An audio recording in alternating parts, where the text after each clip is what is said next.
Channel. Untold War Stories Official. Channel_end. Script. September 3, 2014. Syrian-Turkish border. 0230 hours. 6 shadows move through the darkness. No insignia, no identification. Black tactical gear designed to disappear into the night. They are Delta Force operators, America's most elite special operations unit, and they are 40 miles inside hostile territory on a mission that officially does not exist. Intelligence intercepts picked up chatter 3 days ago. A meeting. High-value targets from multiple terrorist organizations gathering at a compound near the border. Not just any meeting, the final planning session for a coordinated attack on European infrastructure. Multiple targets, multiple countries, thousands of potential casualties. The CIA confirmed it. MI6 verified it. Mossad provided satellite imagery. But by the time diplomatic channels could authorize a strike, the terrorists would be gone. Scattered back to their hiding places across the Middle East and North Africa, so the order came down through classified channels. 6 words that would send these operators into the most dangerous raid of their careers. Stop them. No witnesses. Maximum deniability. The compound sits in a valley surrounded by mountains. 3 buildings, stone walls, heavily armed guards. And inside, 200 terrorists from ISIS, Al-Qaeda affiliates, and European sleeper cell networks. Bomb makers, financiers, attack planners. The architects of terror gathered in one location. 6 operators, 200 terrorists. No backup, no air support, no extraction plan if things go wrong. This is the story of Operation Phantom Saber, the mission that prevented the largest coordinated terrorist attack in European history. The raid that was so classified, it would remain a secret for 8 years. The team leader checked his watch. 0245 hours, 15 minutes to infiltration. They had been watching the compound for 36 hours from an observation post 3 kilometers away. Shifts changed every 4 hours. Guard patterns were predictable. But the real problem was the sheer number of hostiles. 200 men, most of them combat veterans from Syria, Afghanistan, Chechnya. These weren't amateur terrorists. These were hardened fighters. The mission parameters were clear but brutal. Eliminate the leadership. Destroy all planning documents. Leave no evidence of American involvement. Get out before anyone realizes what happened. The Delta operators had done impossible missions before. Hostage rescues in Somalia, high-value target eliminations in Afghanistan, compound raids in Iraq. But this was different. The target density was unlike anything they had faced. One mistake, one gunshot heard at the wrong moment, and they would be fighting 200 hostiles in close quarters. The team consisted of 6 specialists. The team leader, 15 years in Delta, veteran of 47 combat operations. The breacher, explosives expert, capable of opening any door, any wall, any barrier. The sniper, confirmed kills at over 1,200 meters, eyes that could see in near total darkness. The medic, trained in emergency surgery, could keep a man alive with a bullet in his heart. The communications specialist could hack any network, jam any signal, intercept any transmission. And the newest member just completed his 2nd year in Delta, but already proving himself as one of the most naturally talented operators in the unit. They carried suppressed HK 416 rifles, suppressed Glock 19 pistols, flashbang grenades, breaching charges, and each man carried a cyanide capsule in case of capture.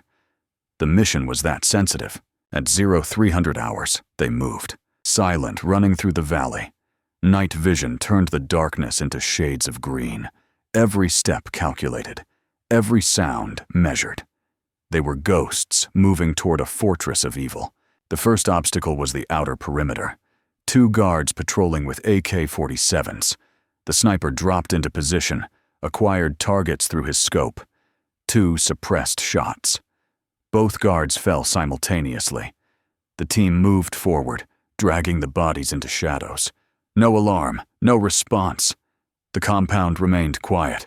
They reached the wall, 8 feet of stone, topped with broken glass. The breacher placed a small-shaped charge at the base. The explosion was muffled, barely louder than a car door closing. A hole opened in the wall, just large enough for a man to crawl through. One by one, the operators slipped inside the compound. The intelligence briefing had identified 3 buildings. Building 1, sleeping quarters for low-level fighters and guards. Building 2, kitchen, common areas, storage. Building 3, the main house where the leadership was meeting. Building 3 was their target. But to reach it, they had to cross 50 meters of open ground, past Building 1 where 150 fighters were sleeping. The team leader made the call. We go around, wide arc, stay in the shadows, single file, weapons tight unless compromised. They moved along the compound wall, using every bit of cover. A stack of wooden crates, a broken-down vehicle, the shadow of a water tank. Slow, methodical, professional. Halfway across, a door opened in Building 1. A terrorist stepped out, lighting a cigarette. He was 10 feet from the nearest operator. Everyone froze. 6 Delta operators became statues in the darkness. The terrorist took a long drag on his cigarette, looking up at the stars. 30 seconds passed. A minute. The cigarette glowed red in the darkness. Finally, the terrorist flicked the cigarette away and went back inside. The door closed. The operators resumed movement. They reached Building 3 at 03:35 hours. According to intelligence, the leadership meeting was on the 2nd floor. 12 high-value targets. The men planning attacks on London, Paris, Berlin, Rome. The men who had already killed hundreds and were planning to kill thousands more. The breacher examined the door. Solid wood, reinforced. Locks on the inside. He placed a small frame charge around the lock mechanism, ran the detonation cord, and gave the signal. The explosion blew the door inward. The team flowed through the breach like water, weapons up, moving with practiced efficiency. Ground floor, empty. Evidence of recent occupation. Food on tables, maps on walls, but no people. Stairs leading up. The sniper took point, moving silent as death itself. At the top of the stairs, a hallway, 3 doors, light showing under the middle door. Voices speaking in Arabic. The team leader whispered into his radio. Target room identified. Prepare for breach. On my mark. They stacked up outside the door. Breacher ready with the frame charge. Others ready to flow through. This was the moment. In 30 seconds, they would either complete the mission or die trying. 3, 2, 1, execute. Would you volunteer for a mission with 5% survival rate? Comment. Yes or no. The door exploded inward. Flashbangs detonated with blinding light and deafening sound. The operators poured into the room, weapons selecting targets with mechanical precision. 12 men sat around a large table covered with maps, documents, and laptop computers. 12 terrorists who had spent years planning, recruiting, financing attacks. 12 men responsible for bombings, shootings, vehicle attacks across Europe and the Middle East. The fight lasted 7 seconds. Suppressed rifles fired in controlled bursts. The terrorists reached for weapons, but never had a chance. Delta Force operators trained to engage multiple targets simultaneously, to process threats faster than the human brain can normally function. They had practiced this exact scenario hundreds of times. When the shooting stopped, all 12 targets were down. The room filled with the acrid smell of gunpowder and blood. But the mission was only beginning. Communications, jam everything. I want a full blackout. Sniper, watch the stairs. Breacher, secure the documents. Medic, newest. Start downloading those laptops. We have 5 minutes before someone realizes what's happening. The team moved with urgent efficiency. The communications specialist activated a portable jammer, blocking all cell signals and radio frequencies within a kilometer. The sniper positioned himself at the stairs, ready to engage anyone coming up. The breacher grabbed maps, papers, flash drives, anything that looked important. The medic and newest operator connected portable hard drives to the laptops and began copying data. 4 minutes passed. The downloads were 80% complete. Then they heard it. Shouting from outside. Running footsteps. Someone had heard the breach, or noticed the missing guards, or saw the light from the flashbangs. The alarm was raised. The team leader's voice was calm but urgent. "We're compromised. Finish downloads. Prepare to fight our way out. Standard extraction protocol. Bound and overwatch. We move in 60 seconds. The newest operator watched the progress bar on the laptop screen. 85%. 90%. Come on. Gunfire erupted from downstairs. The sniper engaged targets at the base of the stairs, dropping 3 terrorists before they could reach the second floor. But there were more coming. Many more. 95%. 98%. 100%. Download complete. Got it. Files secured. Move! The team explosive charged the laptops, destroying them and any remaining evidence. They grabbed the document bags and headed for the stairs. The sniper laid down suppressing fire as they descended. The ground floor was chaos. Terrorists were pouring out of Building 1, dozens of armed men converging on their position. The operators couldn't shoot their way through 200 hostiles. They needed another option. The team leader spotted it. A window on the side of the building facing away from the main compound. "Breacher, blow that wall.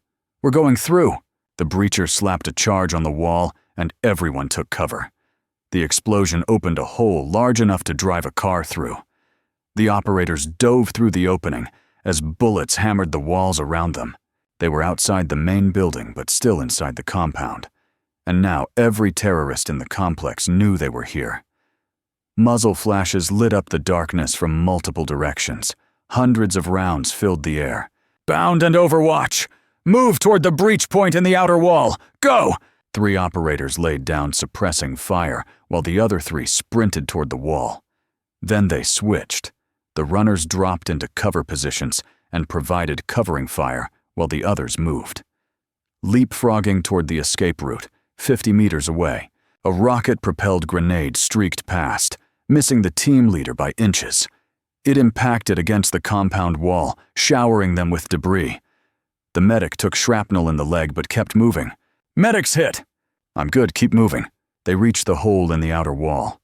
The sniper went through first, establishing security on the far side.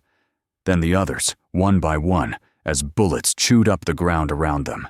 The newest operator was last. He turned to provide final covering fire when an AK-47 round hit his rifle, destroying the weapon and sending fragments into his chest. He went down. The team leader saw him fall. Every instinct, every rule of engagement said leave no man behind. But 200 hostiles were converging on their position. Going back meant the whole team dies. He went back anyway. Sprinting through gunfire, the team leader reached the fallen operator. Blood was spreading across the man's tactical vest. Shrapnel had penetrated near the shoulder, possibly into the lung. He was conscious, but going into shock. "I got you, brother. We're leaving together." The team leader hauled the wounded operator over his shoulder and ran for the wall. Bullets snapped past his head. An RPG exploded 20 feet away. The blast knocked him down, but he kept his grip on the wounded man. He scrambled to his feet and dove through the hole in the wall. On the other side, the rest of the team provided covering fire, holding back the pursuing terrorists. The breacher dropped the last explosive charge they had, a claymore mine positioned to cover the breach point. "Fire in the hole." They ran 50 meters and detonated the mine. The explosion caught a dozen terrorists trying to follow through the wall. The pursuit stopped, at least temporarily, but they weren't safe yet. They were still deep in hostile territory with a wounded man and every terrorist in the region about to be hunting for them. "Extraction point, Charlie, 3 kilometers north. We need to move fast before they organize a proper search." The medic quickly examined the wounded operator as they moved. Shrapnel near the left lung. Breathing is labored but stable. He can move, but we need to be careful. They switched to an emergency extraction plan. Instead of the planned helicopter pickup at dawn, they would head for an emergency cache site where vehicles were hidden. Get to the vehicles. Drive to the Turkish border. Disappear before anyone could organize a pursuit. The team moved through the mountains, using night vision and GPS to navigate the rough terrain.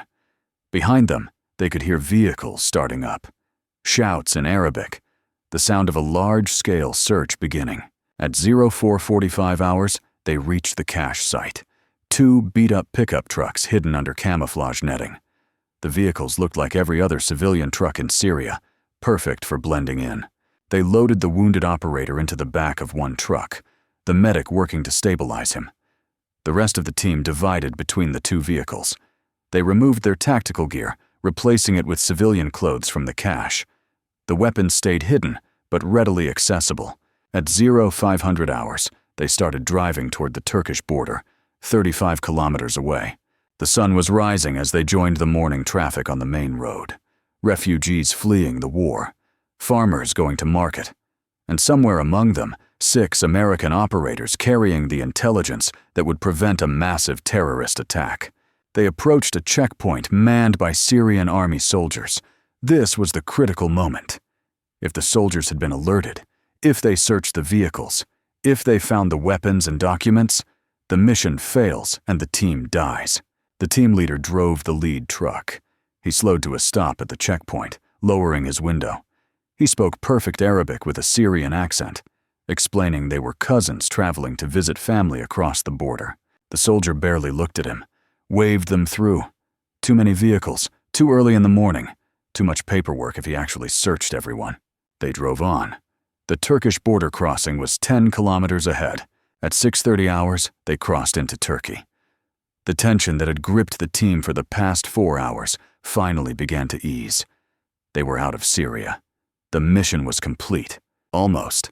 They still needed to get the wounded operator to medical care, secure the intelligence they had captured, and get themselves extracted to a safe location. And they needed to do it all before anyone connected them to the raid. This is what true heroism looks like. Hit like if you agree. A CIA safe house in southern Turkey received them at 0800 hours. The wounded operator was immediately evacuated by helicopter to a military hospital in Germany. The shrapnel had missed his lung by millimeters. He would survive and eventually return to active duty. The rest of the team debriefed with intelligence officers, turning over the documents and hard drives they had captured. What they found was worse than anyone had imagined. The terrorists hadn't been planning one attack. They had been planning 12 coordinated strikes across Europe, all timed to occur simultaneously. Train stations in London and Paris, a shopping center in Berlin, a concert venue in Rome, government buildings in Brussels and Amsterdam. Attacks designed to kill thousands and spread terror across the entire continent.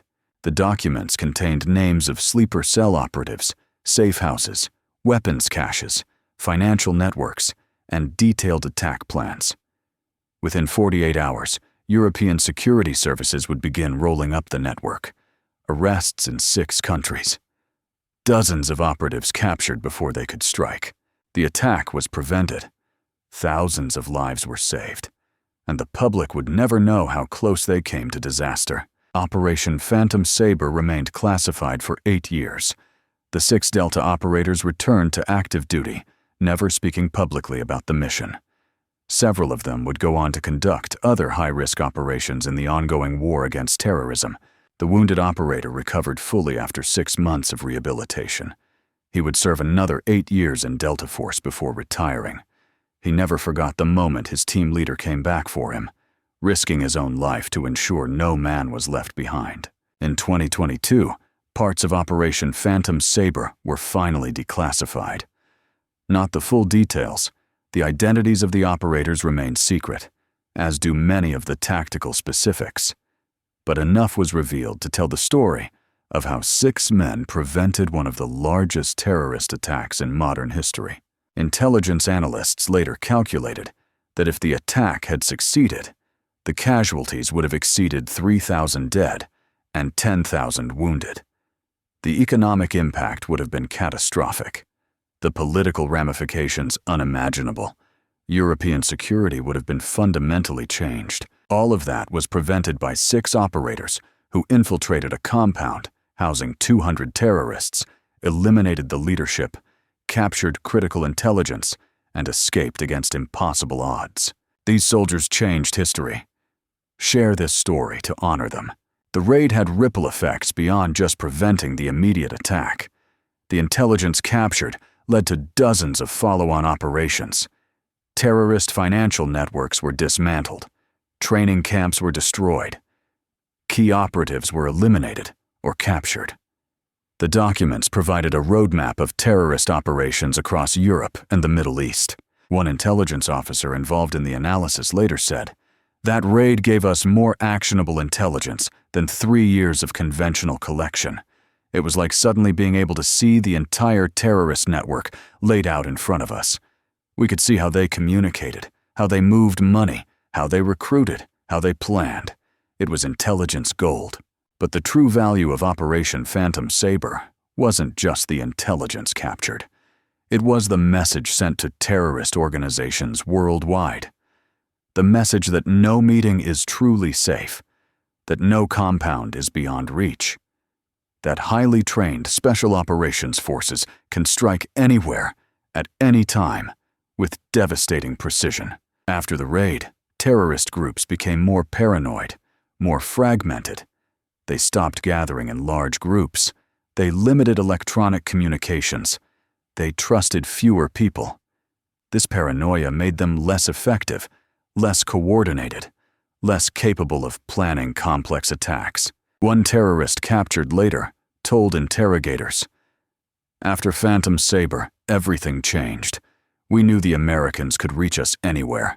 6 men had killed 12 of our leaders and escaped from 200 fighters. It seemed impossible. It made us fear what else they could do." The tactical execution of the raid also became a case study in special operations planning. Military academies study the mission for its examples of infiltration tactics, how the team bypassed sentries and crossed open ground undetected; close quarters battle, the 7-second engagement that eliminated 12 targets with no friendly casualties; adaptability under pressure, switching from a stealth mission to a fighting extraction when compromised; team cohesion, the decision to go back for a wounded operator despite the risk; mission focus, maintaining discipline and completing intelligence collection even under fire. The team leader who led the raid would later be asked about the decision to go back for the wounded operator. Going back violated tactical doctrine. It risked the entire team. It could have resulted in the mission failing and all 6 operators being killed or captured. His response: "We train as a team. We fight as a team. We leave as a team." That man had my back for the entire mission. When he went down, there was no decision to make. You don't leave your brothers behind. Ever. That's not negotiable. That philosophy, the unwavering commitment to never leave a man behind, is what separates elite special operations forces from conventional military units. It's what allows these operators to trust each other completely, to take extraordinary risks, to accomplish impossible missions, because they know that no matter what happens, their teammates will come for them. Always. The newest operator, the one who was wounded and carried out, later wrote about the experience. "I was hit. I was down. I could see terrorists coming toward me. I thought I was dead. Then I felt hands grab me, my team leader. He came back through hell to get me. That moment defined what it means to be part of Delta Force. We don't just train together. We would die for each other. And more importantly, we would risk everything to keep each other alive." In the years after Operation Phantom Sabre, all 6 operators would continue serving in special operations. Some would go on to lead their own teams. Others would transition to training roles, passing on their expertise to the next generation of operators. One would receive the Silver Star for actions in a later operation. Another would eventually command an entire Delta squadron. But they all carried the memory of that September night in 2014. The night they prevented a catastrophic terrorist attack. The night they proved that skill, training, courage, and brotherhood can overcome any odds. The 12 terrorists eliminated in the raid represented years of experience in planning and executing attacks. They couldn't be easily replaced. The networks they had built were disrupted. The attacks they had planned were prevented. Their deaths saved thousands of innocent lives. The 200 terrorists who survived the raid scattered. Some were later killed in drone strikes. Others were captured in follow-on operations. A few simply disappeared, going so deep underground they became ineffective. The terrorist network that had gathered in that compound was effectively destroyed. European security services sent a classified thank you message to U.S. Special Operations Command. The raid prevented the worst attack on European soil since World War II. The operators involved saved thousands of lives. We are forever grateful. But the operators themselves don't think of themselves as heroes. When asked about the mission years later, the team leader simply said, "We did our job. That's what we're trained for. That's what we do." The real heroes are the intelligence analysts who identified the target, the support staff who planned the mission, and the families who support us while we're deployed. We just pull the trigger. That humility, that professionalism, that focus on mission over recognition, those are the hallmarks of true special operations warriors. Today, the compound in Syria where the raid took place is abandoned. The buildings are damaged from the war. The walls still show bullet impacts from that night in 2014. Local residents avoid the area, telling stories of the night 6 ghosts came from nowhere, killed everyone in the main house, and disappeared before anyone could stop them. The legend of that night has grown in the telling. Some say it was 20 Americans. Others say it was a drone strike. Some believe it was Syrian rebels. The truth, that it was 6 Delta Force operators on the most dangerous raid of their careers, remains classified. But the result is undeniable. An attack that would have killed thousands was prevented. A terrorist network was destroyed. And 6 operators proved that the most powerful weapon in the world is not a bomb or a missile. It is highly trained warriors willing to risk everything to protect the innocent. Operation Phantom Sabre reminds us why we train elite special operations forces, why we invest in their equipment, their training, their capabilities. Because there are moments in history when conventional forces aren't enough, when diplomacy isn't fast enough, when only a small team of the most skilled warriors can accomplish the mission. This was one of those moments, and 6 men rose to meet it. The mission lasted 7 hours from infiltration to extraction. 7 hours that changed the course of history. 7 hours that prevented a catastrophe. 7 hours that most of the world will never know about. But we know now. We know what they did. We know what they risked. We know what they accomplished. 6 operators, 200 terrorists, 1 mission. Against all odds, they succeeded. That is the story of Operation Phantom Sabre. That is the story of Delta Force. That is the story of courage, sacrifice, and the warriors who stand between civilization and chaos. Subscribe to Untold War Stories, official to discover more forgotten heroes. Script_end. Title: 6 Delta Operators versus 200 Terrorists. The secret raid that prevented an attack on Europe. Equals. T I T L E_E N D equals. Description: September 2014. 6 Delta Force operators infiltrated deep into Syria to stop a meeting of 200 terrorists planning coordinated attacks across Europe. No backup, no air support, This is Operation Phantom Saber, the classified mission that saved thousands of lives. Subscribe for more untold war stories. Hashtag Delta Force. Hashtag Special Operations. Hashtag Counterterrorism. Hashtag Europe. Hashtag Classified Mission. Hashtag Untold War Stories. Description_end. Intro. Operation Phantom Saber. Intro_end. Additional. How 6 Delta Force operators stopped Europe's largest terror attack. The classified raid that saved thousands. Operation Phantom Saber. 6 versus 200. The mission that prevented a European catastrophe. Delta Force's most dangerous raid. The night that changed everything. Additional_end.